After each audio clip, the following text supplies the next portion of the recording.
ఈ ప్రాంతంలో మెదక్ నియోజకవర్గం మరి పక్క కామారెడ్డి, ఎల్లారెడ్డి గత 2 రోజుల నుంచి భారీ వర్షాలు. గత 50 సంవత్సరాల్లో ఇంత పెద్ద ఎత్తున వర్షాలు ఎప్పుడు పడలేదు. యావరేజ్ గా 120 మిల్లీమీటర్స్ 2 మండలాలలో 200 మిల్లీమీటర్ వరకు కూడా వర్షం కురుస్తున్నది.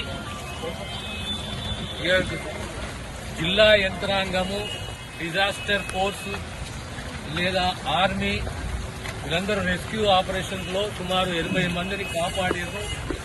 2 ఆచూకీ తెలియదు, ఒక్క శవం మాత్రం దొరికింది. అన్ని జాగ్రత్తలు, అన్ని చర్యలు తీసుకుంటున్నాము. కనుక ఈ రోజు రేపు ఇంకా భారీ వర్షాలు పడే సూచనలు ఉన్నాయి. అన్ని జాగ్రత్తలు తీసుకుని ప్రజలను ప్రాణాలు కాపాడాలి అనే సదుద్దేశము ప్రభుత్వం, ముఖ్యమంత్రి గారు ఎప్పటికప్పుడు పర్యవేక్షిస్తున్నారు. ఇక్కడ నా మిత్రుడు హనుమంతరావు గారు, మెదక్ మాజీ ఎమ్మెల్యే, నేను మా ఇన్ఛార్జ్ మంత్రి విజయ్ గారు కూడా సందర్శించిన మెదక్ని. మేము ఇక్కడ రామాయణపేటకు వచ్చినాము, ఇప్పుడు నిజాంపేట కూడా సందర్శిస్తాము.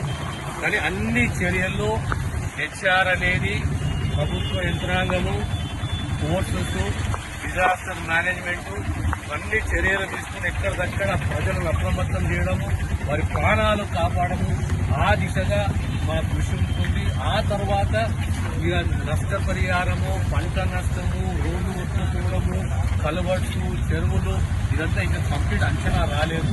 ఒకసారి వర్షాలు తగ్గిన తర్వాత అప్పుడు అంచనా వేసుకుంటాం. ఆ తర్వాత ప్రభుత్వం చర్యలు.